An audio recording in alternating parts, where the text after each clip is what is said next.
बिस्मिल्लाहिर्रहमानिर्रहीम। आज की वीडियो में हम देखेंगे कि कितने ही खूबसूरत इफ़ेक्ट हैं ग्रीन नेट के तमाम प्लांट्स पर। ये प्लांट मैं दिखा रही हूँ, ये है जनाब ब्लू चॉक स्टिक का, जिसका नाम है ब्लू चॉक स्टिक के अलावा कोरियोरिपन्स भी इसे कहते हैं, और सेंसिको सरपिन्स भी इसका नाम है, और जो सेंसिको मैड्रिलिस्कर। ये मैंने 2 हफ्ते पहले कटिंग लगाई थी और बड़ी उम्मीद है कि ये कटिंग जो है कामयाब है। वो इनकी हेल्थ से भी नज़र आ रहा है। और कटिंग के दौरान जो बेस से मैंने लीव हटाई थी, वो लीव भी मैंने इसी में ही लगा दी। उनकी भी कंडीशन अभी देख लेंगे, क्या उनकी भी रूटिंग हुई है या नहीं।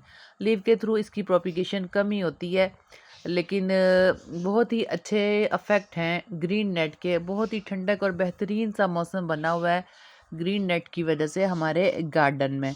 और दूसरी बात ये कि अप्रैल में 2 बार बारिश भी हुई है, जो कि बहुत ही अच्छा रहा हमारे गार्डन में। ये देखें, इसका मतलब है 100% लीव के थ्रू प्रोपिगेशन इसकी मुमकिन है। लेकिन ऐसा सिर्फ इस बार ही हुआ है, मोस्टली ऐसा मुमकिन नहीं होता।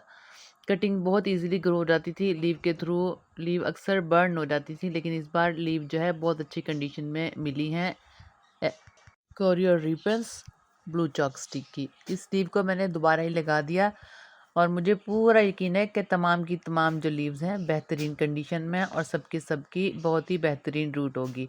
ये इनको रिमूव करते हुए भी महसूस हो रहा है। ये देखें कितनी अच्छी सी रूट इसकी बनी हुई है। ये देखें, लीव के थ्रू प्रोपिगेशन कंफर्म हो गया कि बहुत अच्छी हो सकती है ब्लू चॉक स्टिक की। इससे पहले मेरा कोई भी ऐसा एक्सपीरियंस नहीं था।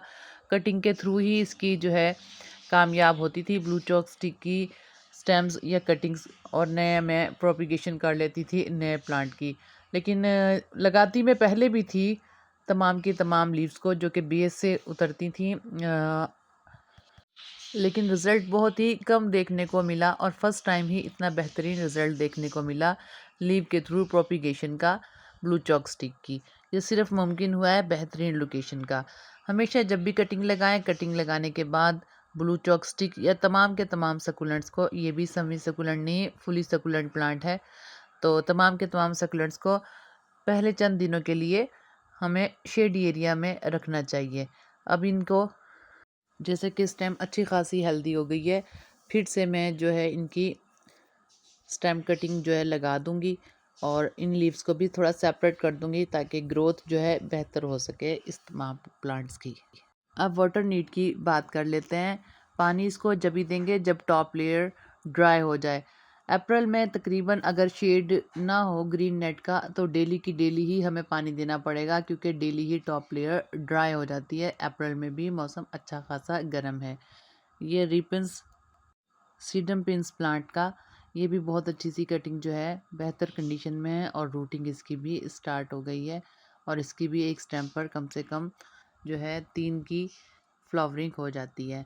और ये हेल्दी सी स्टेम है हमारी ब्लू चॉक स्टिक की। अब मज़ीद इनसे प्रोपिगेशन हम कर सकते हैं बहुत ही आसानी के साथ। ये तकरीबन मैंने इसको हॉरिजेंटल वे में रखा है ताकि इसकी जो है लेंथ आप अच्छे से देख सकें। इनकी स्टेम ले लूँगी मैं अच्छी सी, और बहुत ही सॉफ्ट स्टेम होती है और हम इसको आसानी से ले सकते हैं। इन स्टेम को प्रोपिगेशन के लिए बेस से लीव हटाकर और मिट्टी में डंप करेंगे, बहुत इजीली प्रोपिगेशन इसकी स्टेम के थ्रू जल्दी हो जाएगी बनिस्बत लीव के।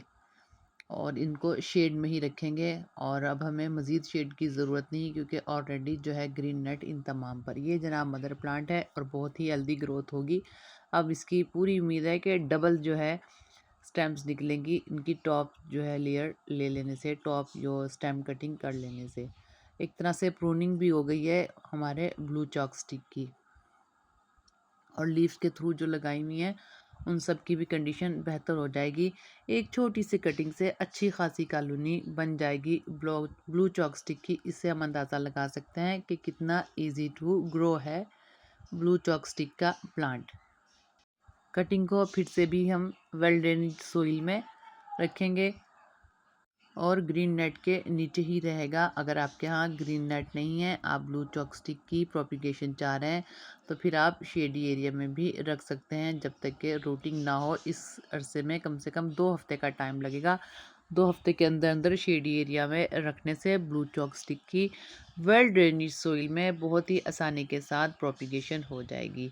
ये जनाब हमारा प्लांट है कैरो रोज़ का। इसकी भी जो मिट्टी है बहुत ही वेल ड्रेन है और सेम वाटर नीड रहेगी इन दोनों ही प्लांट की। बाहर कटिंग को इनिशियली किसी भी न्यूट्रिशन की ज़रूरत नहीं होती, और इसको भी मैं सिर्फ टॉप लेयर ड्राई होने के बाद ही वाटरिंग करती हूँ कैरो रोज़ के प्लांट को, और इसे लिथोप्स भी कहते हैं। लिथोप्स यानी जिंदा पत्थर, पत्थरों की तरह संगलाख सा जो मौसम के साथ साथ अपने रंग भी चेंज करता है हमारा कैरो रोज़ का प्लांट। तो इस तरीके से करते हुए मैं ब्लू चॉक स्टिक की जो स्टेम्स हैं वो लगा दूंगी एज अ कटिंग। जैसे ही इनमें रूटिंग स्टार्ट होगी, हम चाहें तो इस प्लांट को सेपरेट पॉट दे सकते हैं। हल्की फुल्की से नमी वाले एरिया में रखें तो भी बहुत बेहतर कंडीशन रहती है ब्लू चॉक स्टिक की। ह्यूमिडिटी इसको अच्छी रहती है, लगती है इस प्लांट को ह्यूमिडिटी बेहतर रहती है, लेकिन सोगी ना हो इसकी मिट्टी, बस वेल ड्रेनेज सिस्टम बरकरार रहे, तब बहुत ही अच्छी प्रोपिगेशन रहेगी इन तमाम कटिंग की भी, और यहाँ तक के रूट होने के बाद भी हेल्दी प्लांट में कन्वर्ट हो जाएगा हमारा ब्लू चॉक स्टिक का ये प्लांट। और अब कोशिश करूँगी बेस से जो हमने लीव ली हैं कटिंग लगाने के लिए, बेस से लीव हटाई थी, इन लीव्स को भी इसी के अंदर लगा दूंगी। जैसा कि मैंने आपको वीडियो के स्टार्ट में भी दिखाया था, लीव के थ्रू प्रोपिगेशन पॉसिबल है, लेकिन चंद एक कंडीशन में जहाँ लोकेशन बहुत ही बेहतरीन हो।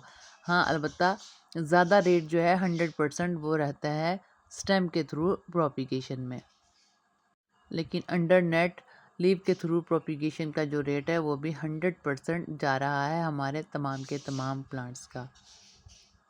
अगर मिट्टी नम है तो इस स्टेज पर पानी देने की ज़रूरत नहीं। और ये थी तमाम बातें ब्लू चॉक स्टिक के हवाले से। बहुत शुक्रिया। अपना और अपने प्यारों का ख्याल रखिएगा। इसके साथ ही इजाज़त दें। ब्लू चॉक स्टिक के हवाले से कोई भी क्वेश्चन आपके माइंड में, आप मुझसे कमेंट बॉक्स में पूछ सकते हैं। अल्लाह हाफिज़।